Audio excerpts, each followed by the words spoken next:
Is it child or child's? I think it's child.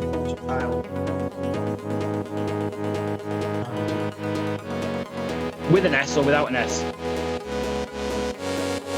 Without an S. Child. Without James Child. Child. Good evening, everybody. Welcome to another episode of FatMonkey Rugby. Two blokes and a rugby ball. I am Craig.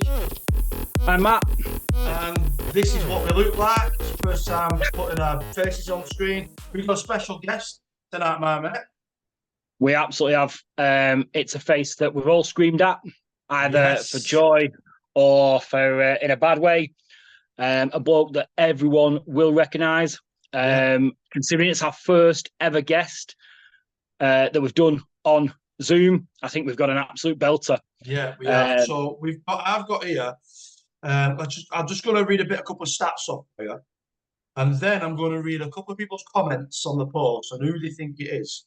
So our first one is 333 Super League games. Okay. Some go in that. Joe Warrington has commented, is it Jamie Peacock? Good shout. Good shout. 333, what we're talking, 30 games a season? No, maybe 35 games a season. 10 seasons? Yeah, Peacock's a good shout. Yeah. But it's not.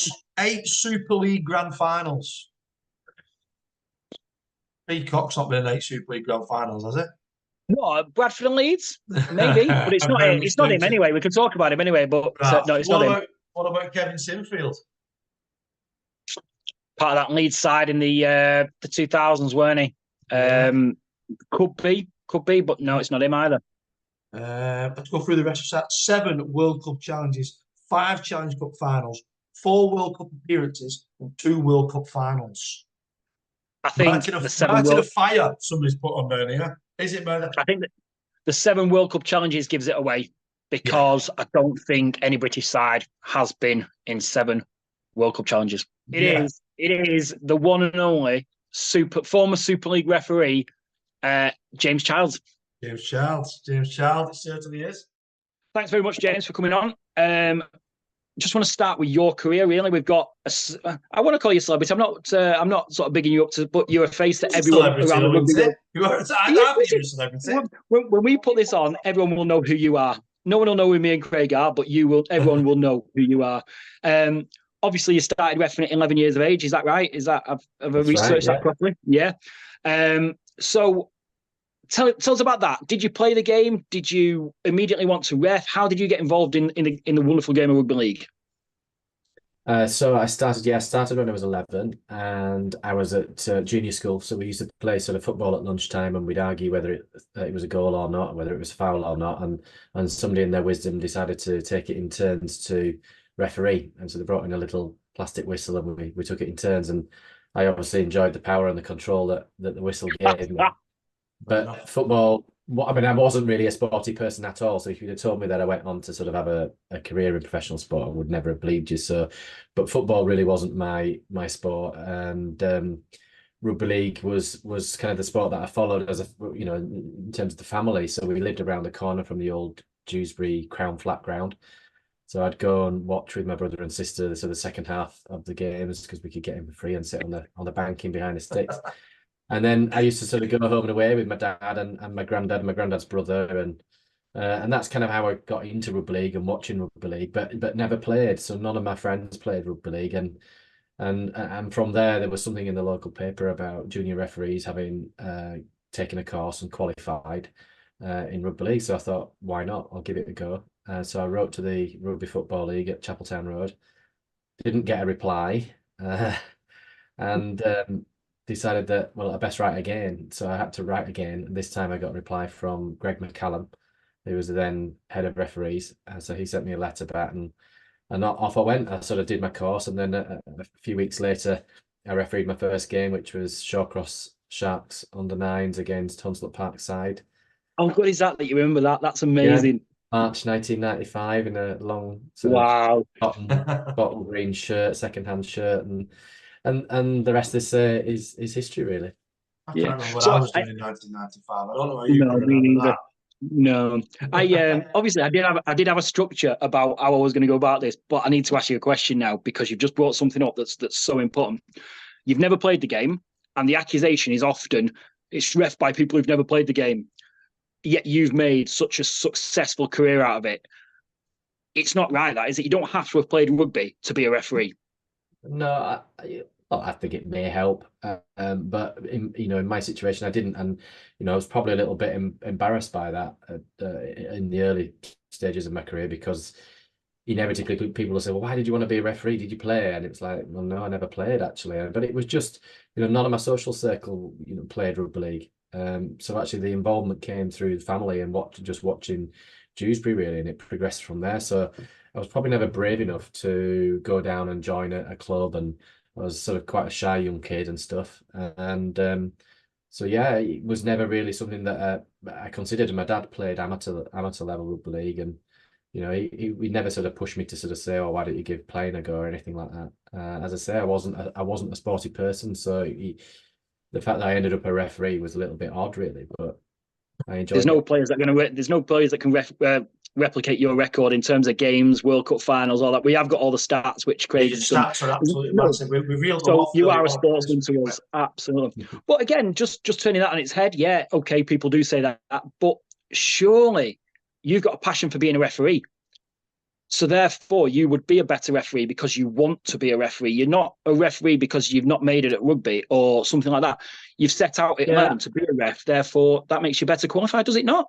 Not necessarily. I first and foremost, I've got a passion for the game. And that applies to all referees. You certainly don't do it for the money. You don't do it for the accolades and the round of applause at the end of a game.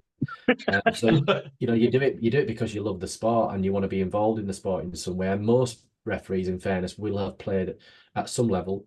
Most are sort of some sort of junior level and either got injured or decided actually they sort of did refereeing as well. And we've got quite a lot of junior referees in our local referee society in Dewsbury and Batley that do both. So they maybe play on a Saturday and referee on a Sunday or vice versa. And at some point they decide, right, well, I don't think I'm going to make it as a player, and I've probably got a greater chance of making it as a referee. And probably quite honestly, you have, if you set your mind to it and you're focused on wanting to sort of get to the top of officiating, it's probably reasonably straightforward to do if you're focused and committed, and that's the crux of it really. Now, whether that's the same as players or not, but there's probably a bigger pool of players than there are officials, and it's a difficult. I mean, it was a hobby really for me. It was a paid hobby. So a lot of our junior referees get into it because they want to earn, 20, 30 quid or whatever from refereeing a junior game. And that's fine. And if they get the bug for it and they enjoy it, then so be it. And, if they, as I say, if they're committed and they're willing to listen and learn and progress, then they can progress. I mean, my progression was limited to some extent because of my age. So I could never referee beyond my age group. So I didn't referee open age until I was probably 19 or is that how it works? I didn't know that. Know that you can't ref above your age. Yeah, that's usually how it works. And I don't know whether they would start out referees as young as 11 these days. I think they maybe do, but I'm not. Yeah, they do. I do know some young refs that come up through our club. And I quickly just touch back on a point that you said before. Obviously, you don't do the job for getting the applaud at the end of the game. It's not about you. It's about the game. But you are there to officiate the game. And you're doing it for the love of the sport.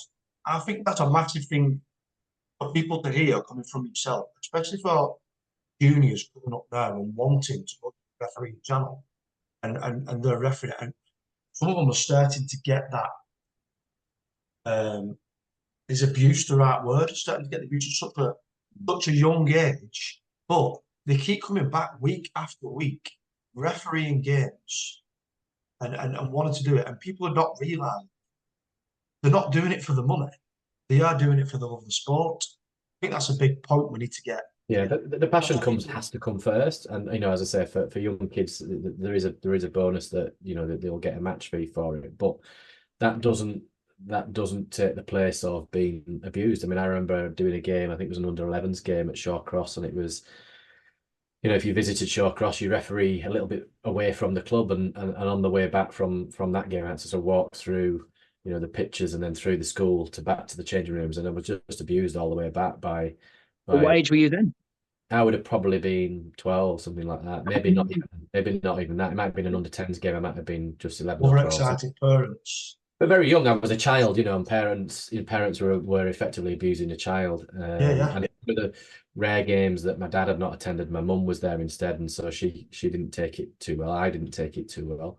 And it was one of those moments that, if I hadn't been strong enough and I didn't have the support around me, and the league didn't support me in that instance, that could have been the end of my refereeing career. So, it's really important that, in community clubs, that each club sets the right standards in their club, and if there are people there that don't meet those standards, then actually you're best served by asking them to leave. And they've introduced ref cams, head cams for the referees. Yeah, in the last right. years. Everybody's wearing them now. I think that's really effective. In fact, it's eye-opening when you still see people abusing referees when they know full well they're being recorded. So that is a question I've got for later on, because I think it's the older refs who are reluctant to use it. We have a lot of, so my lad plays under 15s. All the younger refs wear them, and I think it's great. Some of the older refs seem reluctant for the change. I don't know whether it's that kind of I don't know, not stuck in the way, but almost like I can cope with anything tight. And it's not.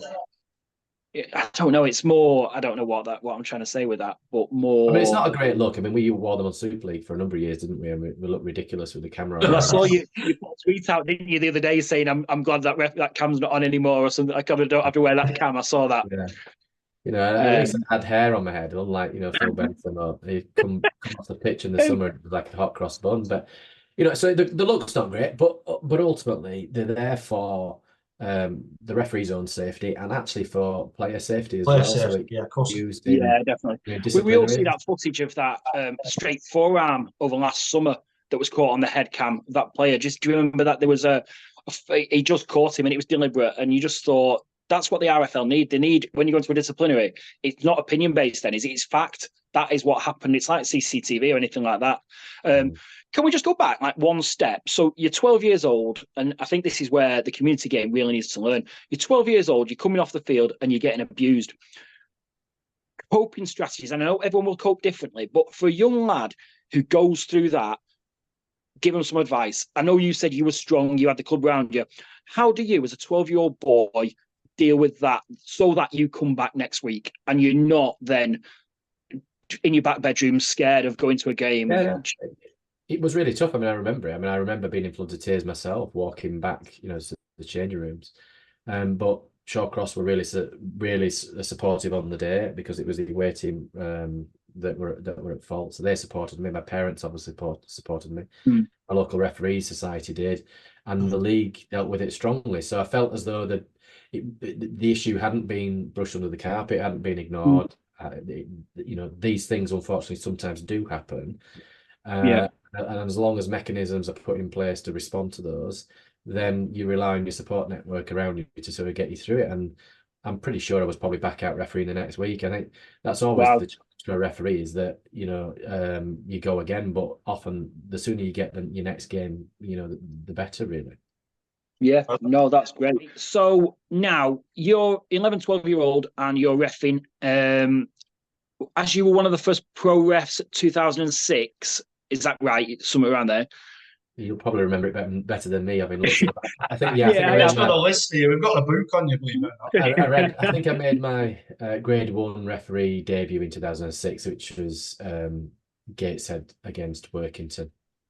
So at the age of 11, 12, for you, you've got no one who's leading the way. You've got no professional referee. It's not a career. It's not something that you can see.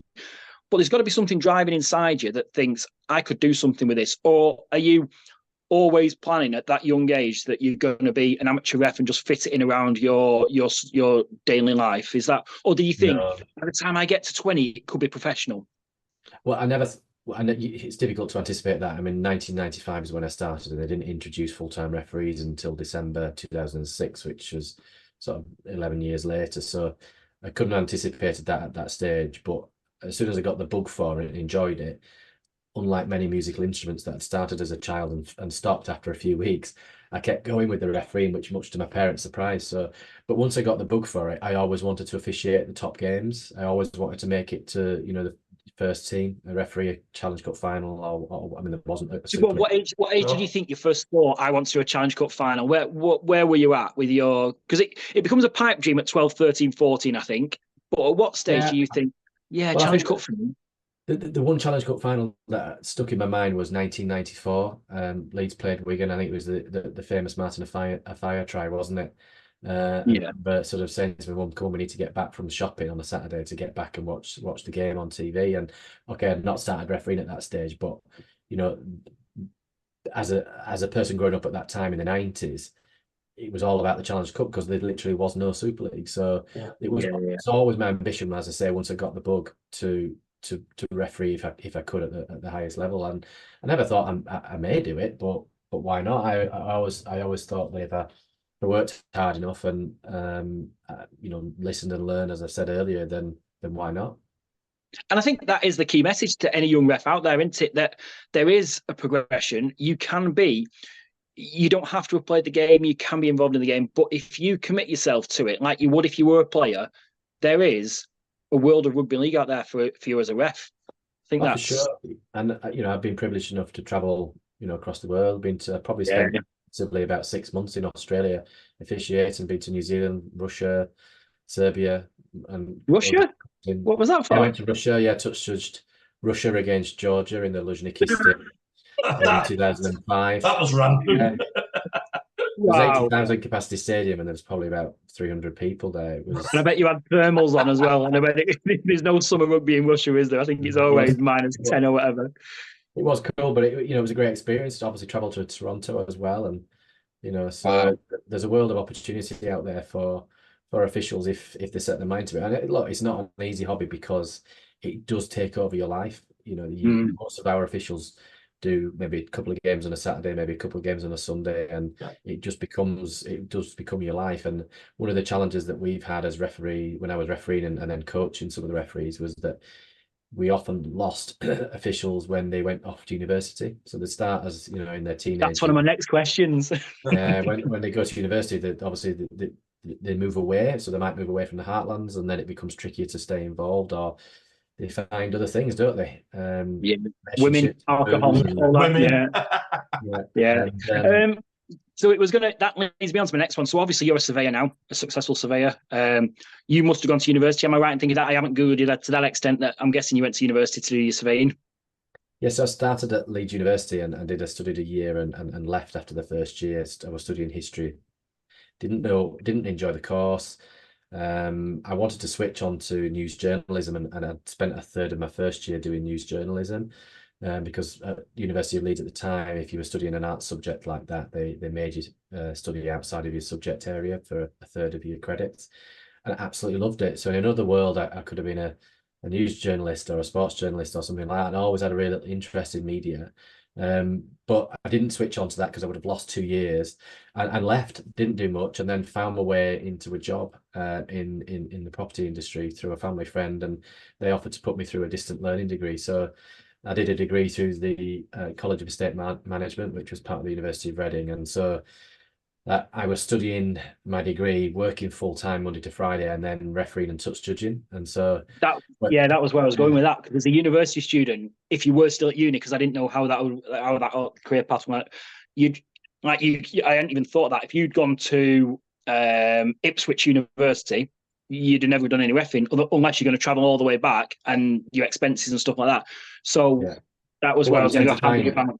What you tend to find is that those referees who've got half an eye on wanting to progress will probably choose a university that remains within, the touching distance of continuing to appreciate. Right, because again, we've got another question later about Liam Moore and his World Super League, World Cup Challenge, and the grief he got for being an English ref. And that we'll cover that in a bit because I think that's really, really important, that the breeding ground for referees is the heartlands. You're not going to have a referee who comes from Ipswich because there's no games for him to referee. So your Leeds, your Bradford, your Wigan, your St Helens, your Warrington are going to produce your refs like they produce your players. So to say, where'd you get a neutral ref from for an England against Australia? Are you going to get a New Zealand? Are you going to get someone from Papua New Guinea? You're going to get a French ref? I think the best refs are in the NRL and Super League. So the biggest event in the world, you'd have one of the best refs. And I think we got that. And I think it's just a really lazy slant remark to make that it was because he was from England. And I don't think that's right. You sort of answered your own point there in many ways, in that you're right, that whether you like it or not, the best referees in rugby league are involved in Super League and the NRL. They're the only full-time professional referees in the world. And no disrespect to, say French referees or New Zealand referees, they do a good job, but they probably do not perform to that same level week in, week out, because the standard of the competition is not to that same level week in, week out. And to put a referee of such inexperience into a major game is unfair on that official. That's my view. It has been done in the past, and where it was slightly different when Thierry was officiating, because he was over here in the UK, based in the UK, and officiating as part of the Super League competition. And similarly with Henry Perinara, when he was officiating in the NRL competition, New Zealand born, but officiating in the NRL. So that those are sort of exceptions, but where they are domestic referees, I think it's really it would be unfair on the official. Yeah, absolutely. And we did, me and Craig did a podcast just on our own about it. And I was sort of saying that you can't turn around and say, well, that ref's from Leeds, therefore he can't ref Leeds. And that ref's from Wigan, therefore he can't ref Wigan, but he can ref Saints. Well, if he's from Wigan and he doesn't like Saints, he's going to be anti-Saints. And we were on about the World Cup Challenge then, wasn't we? Conspiracy theories, yeah, we were. And obviously, the World Cup Challenge, like you've quite rightly sort of put out throughout this, that is one of the biggest games of your career. That is your career. You're not going to throw a game, just think, oh, yeah, I want Wigan to win. No, because this is your game as well. This is what you've gone all those years. You've trained all those years, all those sacrifices as a ref. It's as big a game for Liam Moore as it was for the Wigan and Penrith players for me. He isn't going to want to look silly or make a bad decision deliberately or be criticised. And I just found it really, really harsh and lazy. It's just somebody that doesn't understand it from a referee's perspective, and it doesn't matter what standard of game it is. It could be under eights in the local park. No referee goes out to throw or influence the game. You just officiate what's in front. Exactly. So yeah, obviously, then we move through all of that. You've done your professional stuff, and we have, like, when the quickfire stuff comes in, that's when we're going to ask the nice questions or the trickier questions. And 2022, you retired. You still look like a spring chicken to me. So why have you decided to hang up the whistle? Do you hang up the whistle or do you hang up the boots or the cards? What do you do? I think I threw it in the corner. No, I mean, actually, I officially just resigned. I resigned from my role as a full-time referee, but there was no conversation about me continuing on in a part-time capacity in a similar way that Robert Hicks had done the year after he finished as a full-time referee. But there was a number of reasons really why I finished. One, the environment in which I worked became so tiresome. It wasn't a pleasant environment in which to work, and I got to the point where... Is that in terms of the game or in terms of the referees community? It was in terms of the department, the way in which the department was run and operated. Right. And, I started out as an 11-year-old, passionate about the sport and enthusiastic about refereeing. And I never wanted to get to the point which I've seen with other former referees where they become a little bit bitter and twisted. And I never wanted to become that point where I felt like I'd gone too far too long. And I got married sort of the year before and got a little boy and stuff. He's sort of approaching 3 now, but life had changed an awful lot in sort of the last few years, and priorities therefore change. And the biggest drawback of the job is that you don't find out your games until a Tuesday afternoon, and you get 2 fixtures between Thursday and Monday, which could include travelling to France, so you could officiate on a Thursday. What about Toronto then? When Toronto win the league, please tell me you found out before Tuesday that you went over to Canada. Part-time officials would find out earlier than that, but full-time referees would either possibly find out at the very end of the week before. It would depend on when your travel was, but you would get very, very little notice. So if you're going to Catalan, you would be told on a Tuesday afternoon you're going on Friday morning at 6 o'clock flight from Manchester, and by the way, you're refereeing on Thursday night TV as well. You'll get home at midnight. You'll be at Manchester at 4 o'clock. Just expected to be, and then you get back. Turn up and do it. Yeah, then you get back on a Sunday night, and then you're back into work Monday, all day Tuesday, and you go around again. So, and no wonder you're burnt out.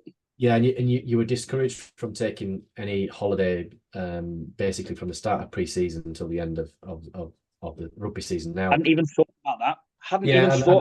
And for players, if they're knocked out of the Challenge Cup, for example, they'd probably get a free weekend, or if they're not involved in the international competitions at the end of the season, their season probably ends as and when they get either do not qualify for the playoffs, or if they're in the playoffs when they're out of that, And so from a referee's point of view, very often most international tournaments involve most of the officials. So our season would generally run from certainly the start of January when we'd be in pre-season training, often in December, and it would run all the way through to sometimes mid-November. Wow. So it was a massive challenge, and remains so for the full-time referees. I think it's a little bit slightly more relaxed now that you can take up to 2 weekends off in the season. So as you can see, when you've got a young family, we'd also relocated the department from Leeds, the gym was sort of 15 minutes away from my house, to St Helens, which was sort of an hour and 15, sometimes an hour and a half. So the job had changed, and so there were a number of reasons where I got to the point where I decided that 2022, I've lost track of years, 2022 would be my last year. And when I ran out and refereed the Challenge Cup final, I probably knew in my heart of hearts that would be my last major game. And not many other people would have known that at that stage. I take it family knew. I take it they all knew, and it was a massive occasion for you as Pretty a family. much.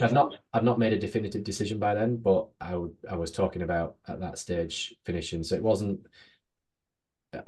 something that I sort of rushed to make a decision on. And in many ways, I'd love to carry on officiating. I'd love to go back and carry on refereeing.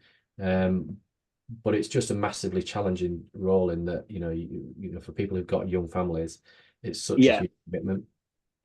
Yeah, no, absolutely. I never realised that. That's and this it goes back to what we've echoed all the way through. You've got to be passionate about the game to give up so much as a referee. I think that's. The other thing from my point of view is I had a second job, which most of the other referees have some form of second job, be it coaching junior officials or whatever, and involved in the coaching structure. But for me, there were a couple of reasons why I had a second job. One, it was my professional qualification, and it made my transition once I decided to finish easier, and also to supplement my income, because whether you like it or not, rugby league's not the most wealthy of sports. No. And certainly from my point of view, that there was an opportunity that was too good really to turn down. So it was really beneficial that I could work in the public sector for Leeds City Council. They were very flexible about my work and my hours that I worked, and so it was too good an opportunity to miss. So really, on most weeks, I was probably working 6.5 days a week, really. Wow.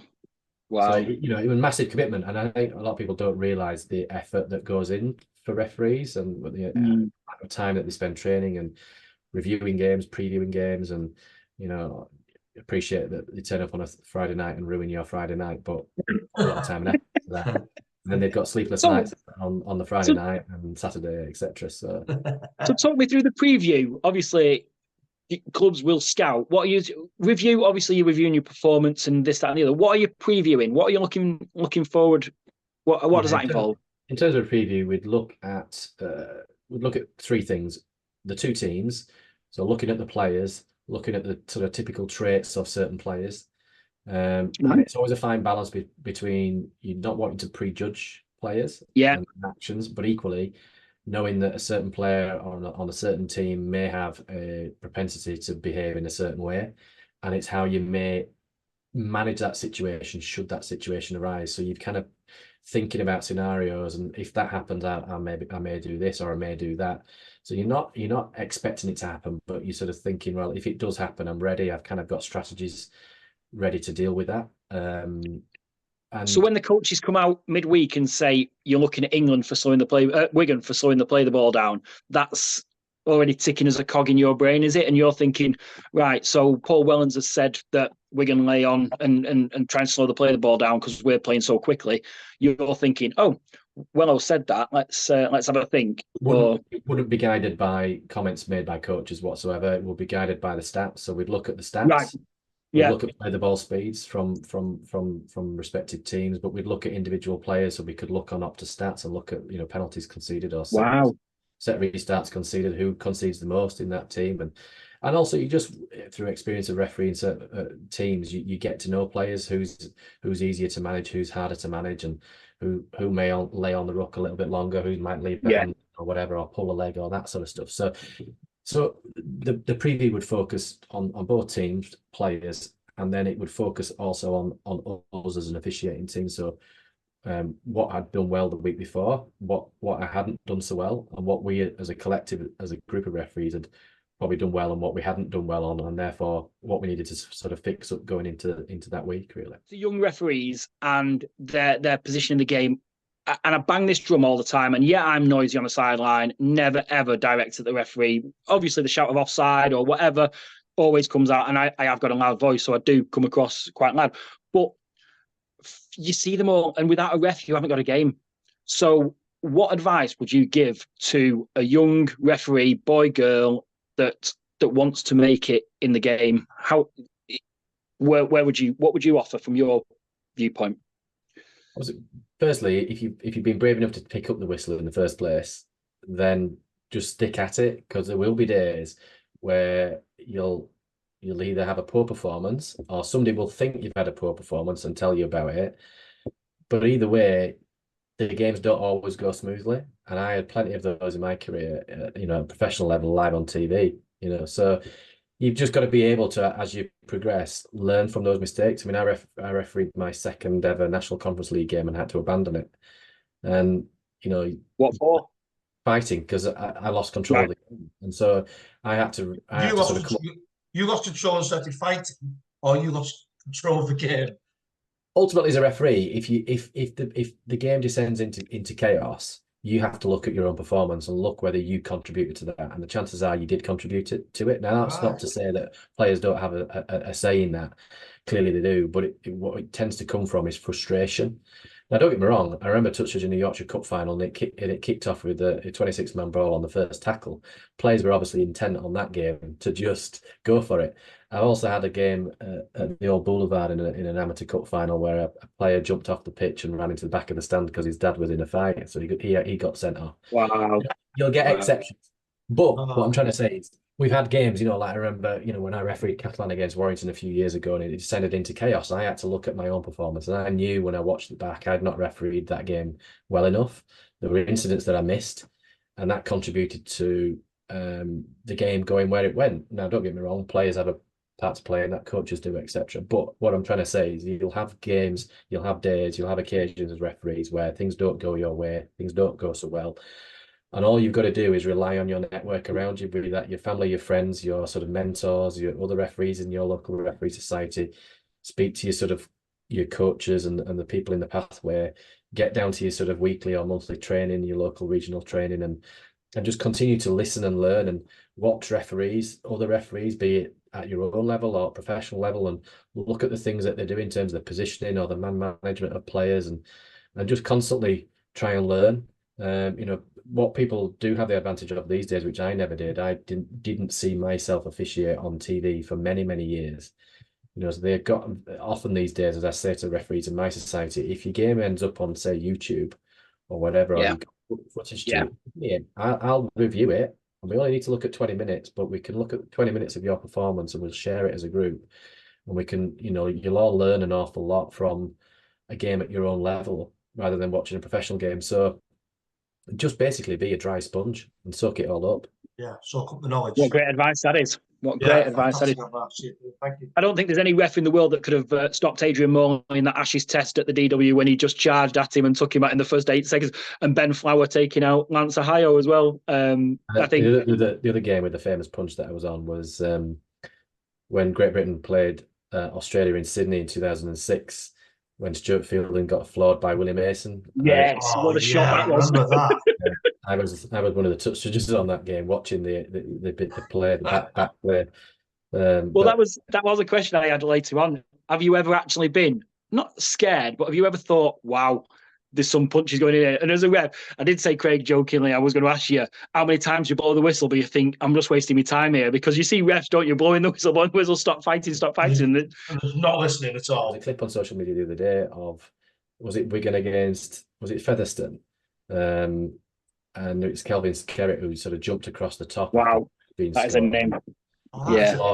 He actually flawed the referee. The referee was Stuart Cummins, and then the touch judge went down as well. And because in those days referees and touch judges got involved and tried to split it up. Well, there's no way that I was ever going to get involved at sort of 11 stone trying to separate, 18 Alex stone. Walmsley, imagine Alex Walmsley fighting and you trying to get in his way. It's like, not for me, that. No thanks, stand well back, just observe and identify who started it, who retaliated, and anybody else that's sort of running in and throwing them. You've got 5 seconds, okay? That's it. No thinking time, no nothing. So, your favourite ground? That's an impossible one for a referee. I know this is beyond 5 seconds. Anything with an atmosphere. So, for example, like Wigan Saints on Easter was just it's a great atmosphere. Okay, what about your least favourite ground? Now that's got to come up straight away. I know which one mine is. That varies depending on the teams and the players that you're involved with, the coaching staff. I can't really think of a particular ground which I didn't enjoy going. As a touch judge, I never enjoyed really going to Wakefield. I remember the kids on the sideline, they used to have a tuck shop and they'd throw sweets at you.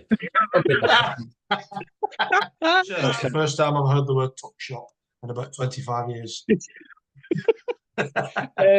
So, anybody that intimidated you as a referee, is there anyone who you thought, I'm not comfortable sending him off in case I get one or a cop one, or is there anyone who you just thought, I don't like, who's going to meet me on the car park after a game and wait for me? No, never. I mean, rugby league players are generally pretty respectful. Yeah, there are moments, aren't there? But no, never. I mean, there was only ever one occasion where I ever thought I was going to be punched, and that was by a Super League coach as I came. Really? So that it was never a player. Are you going to name names or not? Does it have to say secret?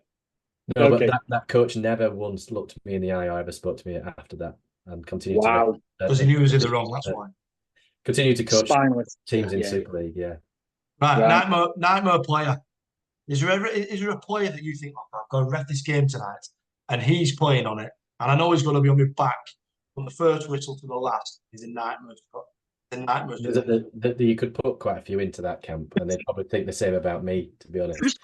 But the likes of, said, Danny Brough was a challenge. Really? I remember having an argument with Danny Brough at the coin toss. Right. Because the coin toss is a strange law. It is a strange law. And he got confused with the player who won the toss got confused with his response, because I would always say, right, you've won the toss, kick off or choice of direction. Oh, we'll defend that way. And he's like, no, you can't do that.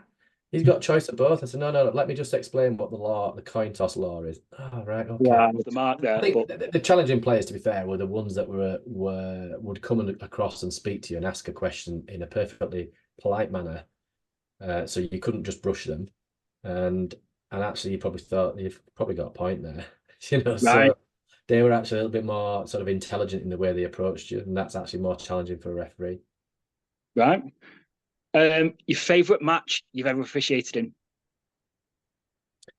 If I didn't include finals in this, for example, I think my favourite game was the Castleford against St Helens semi-final in 2017. That it was the first ever game that went to a playoff game that went to Golden Point.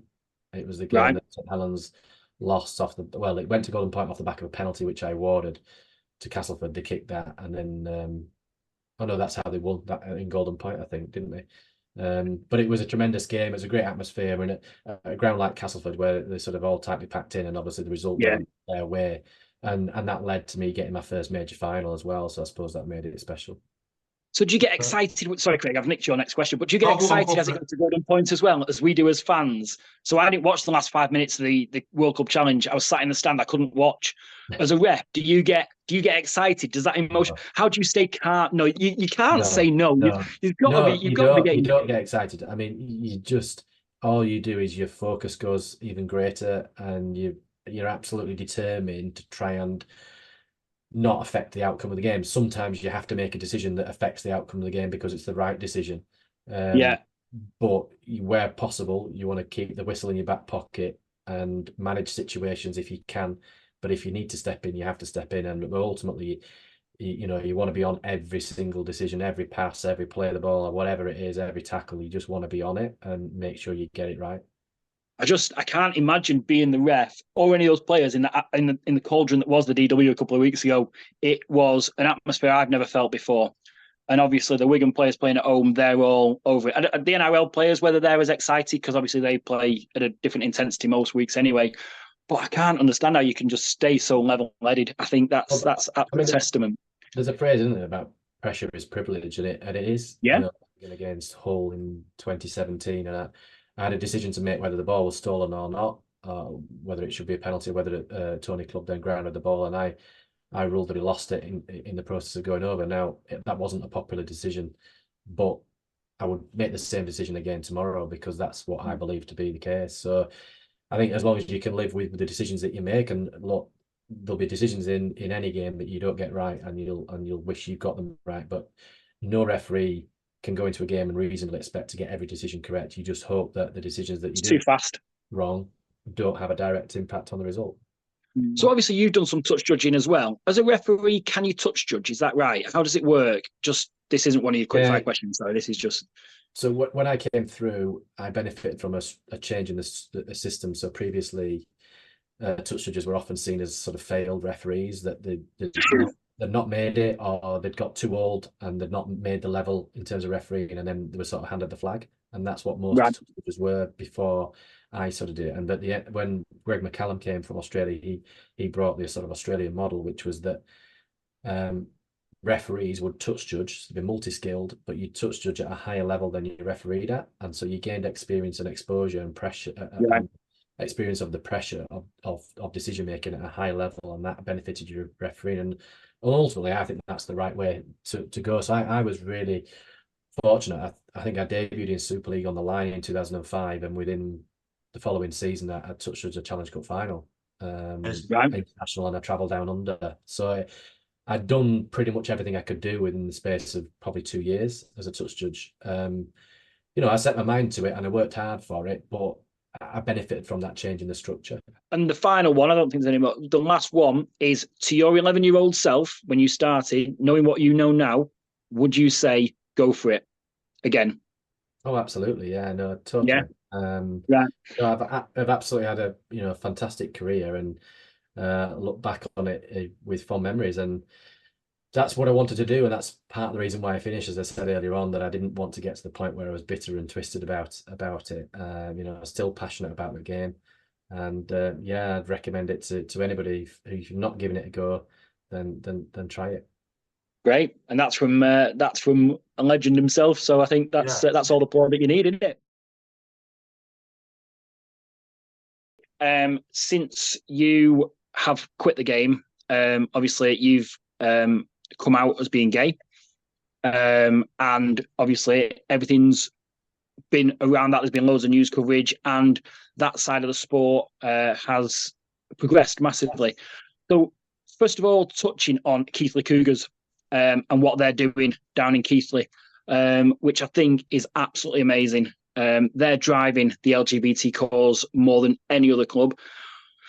Why is it just one club that's taking it on board when it's such, within society, it's accepted up and down? Well, this is my probably blinkered view. For me, the LGBT community is part and parcel of society, yet it doesn't seem to be part of the rugby league community or sport in general. I think I'm not singling out rugby league there, but Keighley are driving the thought. Why is it just them? Why has nobody else jumped on board, do you think?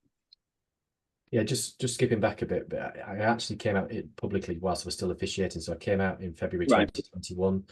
It was a conscious decision to do that because it almost sort of felt every second week I was getting homophobic abuse directed towards me. Really? At games and on social media, and it felt like, to me, it was an open secret in the game, and it was something that I never hid, but I'd never spoken about it either, and that's why I decided to sort of own it publicly. And it was something that I discussed with my parents at the time, and they weren't keen on me doing it. But bar one particular game that followed, it dried up, And that's when you talk about the one particular. When you talk about the one particular game, are we talking Zach Hardy? No, that came years before. So there were a few incidents. So that there was a coach that homophobically abused me going back in. I've read this. Yeah, he got fined for that, but at the time I didn't want the details of the case to be made public because I hadn't come out to someone friends and family at the time. I wasn't out with my referee colleagues even at that time. And then there was the Zach Hardacre incident a few years later. He got obviously suspended for that and fined for that. But at that stage, I was, well, there wasn't really a decision on that because it was live on TV and everybody could read his lips as to what he'd said. So it wasn't really a get out there. So the details of that case was made public. But so there were a couple of opportunities there where I could have come out earlier, and I decided sort of not to do so in the media. And so I just kind of, I left my Instagram open deliberately, so if people wanted to go and look, they could look and probably figure it out. So it wasn't a secret, it's just I've not chosen to speak about it publicly. So yeah, it was sort of every second week I was getting either abuse from the terraces, it was directly aimed at me, and it was just homophobic. And I just kind of grew a little bit tired of it. And I thought, well, actually, look, I ain't embarrassed by it. So and I'm going to talk about it. And ever since then, as I say, barring one particular game, I didn't hear the comment. I think it was just an isolated comment from one individual, and that was dealt with. But beyond that, it sort of dried up overnight, and I got lots of positive comments on social media sent to me and on social media about it. So, it was a positive thing. But on to Keighley, they're not the only club. So there have been other events. So like last year, York Knights put on a game with Newcastle. And I think they reversed that fixture in Newcastle. They did a reverse fixture where they invited the local international gay rugby team to take part in the day. Is there such a thing? In rugby union, yeah. So it's International Gay Rugby Union Association. Oh wow! Right. IGR, yeah. It's a big competition. So, your local club would probably be a Manchester team. There's a team in Manchester, a team in Liverpool, there's one in Leeds. Most major cities in the UK will have an IGR team, but it's rugby union. But they involve those. There's been other events. So going back a number of years, Sheffield Eagles had pride shirts and things like that. So we've had Rainbow Laces come in Super League in the last few years. But Keighley have led on it in many ways and probably got the headlines because ultimately they're owned by two gay men, and it's the only sport to be owned by openly gay people, as far as I'm aware. I was going to say openly, in Europe. So, it's fantastic what they're doing there, but they take a load of grief for it equally at the same time. I mean, they painted one of the terraces last year in pride colours, and they got a load of abuse on social media for it. But everybody has got what narrative? Social media. With what narrative was that? What was the abuse? What I don't understand why. Because some people take this view that what does it matter? Who cares whether you're gay or not? Jack Merley, who does the BBC LGBT Sport podcast, which was the forum I chose to come out publicly on, he did a piece on Football Focus in the last couple of weeks. And when he did that, following off the back of that, in the last few days, the Daily Mail has written an article online basically criticising sort of the inclusion of that in a programme like Football Focus, because he was talking about the local sort of Cornish LGBT friendly team. But so you'll always get contrasting views on this, and people sort of say it's a family show or whatever, and it shouldn't be shoving it down the necks of children. And I mean, it's just insane. And not shoving it down anyone's neck, is it? No, it's just making it an inclusive environment. And so, I do quite a bit of public speaking now about my experience in as a professional rugby league referee and as a gay man in sport. And for me, there's something called Section 28 that a lot of people won't know about, but it was introduced by the Thatcher government in 1988, and strong role models and different types of role models is important for people so they can see themselves in different types of people. Just because you're gay doesn't mean that you behave in a certain way. Did you mention, it's true that you mentioned too, obviously, your refereeing colleagues and obviously close family and that.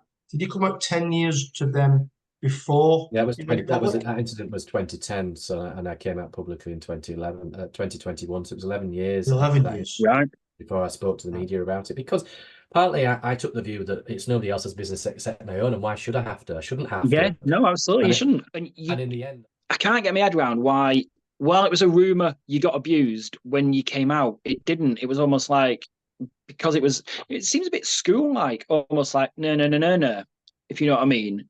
Yeah, I took the view that I think sometimes if you own it and you almost sort of say, look, It is a so knowledge what? in so what, yeah, so what? But you know, if you're going, I always took one of the reasons I did it was because I thought, well, if somebody's choosing to still homophobically abusing me, they're now doing it in the knowledge that I am actually gay. Yeah, So you yeah, can't say, oh, well, I'm just throwing a comment out there. yeah. You know, they were doing it in that knowledge, and yeah, I don't know. It is a strange one, but yeah, I would Obviously, encourage it other hasn't gone people. away. Yeah, I would encourage other people if they're of that mindset, you know, should I or shouldn't do it, then I would do it if it feels right for you. But I mean, going back to the players and male players, I do wonder whether adolescents are put off from, you know, joining a particular team sport environment. And so that's why, you know, the role of community clubs is really important to create an environment in the community where children of all ages, abilities, sexual orientations are welcome to join that club in whatever capacity, and Absolutely. make it a welcoming environment. Couldn't say that any better myself. That's such an amazing remark. Yeah, this should be. It is us as parents, as clubs. We have to own that. We have to change that. Definitely. The Australian NRL referee, he received a phone call from a national newspaper journalist to basically say, look, we're going to run a story to say that you're gay. And he sort of said, look, I don't want you to run the story. My son's still at school. He'll be leaving school in the next year or so. If you want to run the story, I'd just ask that you leave it for another year, because I don't want a reaction for him in his final year, etc. And so that's what they did in terms of him. So unfortunately, that's not that long ago. I don't think it happens to the same extent these days, but yeah, that should never really happen, should it? You should never be forced to speak publicly. I chose to do it on my own terms, and you know, as a referee, I never wanted to be, believe it or not, I never wanted to be in the headlines. I never wanted the story to be about me, and that's why I did it before the season kicked off. Yeah, because you look at Paul Marcus Griffiths, and he got it. Was it last season or the season before where he got abused as well, social media wise? And this is another thing that I was chatting to Craig about. I love the fact that referees are on social media. For me, I would advocate you being interviewed after the game, like players are as well, not necessarily in the heat of the battle, but you're almost a sitting duck as a referee, because you never get the right to reply. You never get that platform. I think there is a lack of voice, which is part of the reason why I've got involved with the 40/20 and writing the 40/20 magazine and on the podcast, because role for a better voice. You know, the referees, we had a Twitter account going back a number of years. It didn't really work that well, because people would write in and ask a question. We'd sort of say, oh yeah, we got it right for this reason. And then they'd say, we still got it wrong. Or we'd say, no, we actually got it wrong. And, you know, this is why we've got it wrong, or whatever. And people would say, well, you should have got it right. So you couldn't win. But I think there's an opportunity, and I think the RFL will look at that. You know, I think with Phil Bentham coming in, you'll probably see a slightly different change in emphasis and the way in which they deal with the public, because I think there needs to be a stronger message and a clearer message about, you know, particularly with the law change this season and into next season from a professional perspective, you know, tackle high and foul play, that there needs to be more clarity around the framework that decisions have been applied to, etc. And people may still disagree with them, but I think the more information and education that you give people, the better informed people are. At least they understand why a decision's been made, even if they don't agree with it. Absolutely. And I think that is definitely, if we can have you back at some stage in the future, then that's something we'll love, the laws of the game, because the referees are there to enforce the rules. They're not making them. So, right, James, thank you. Well, best of luck with the podcast and your efforts. Thank you very much. Thanks for everything you've done. Really appreciate it. Take care, mate. All the best. Bye-bye. Bye-bye.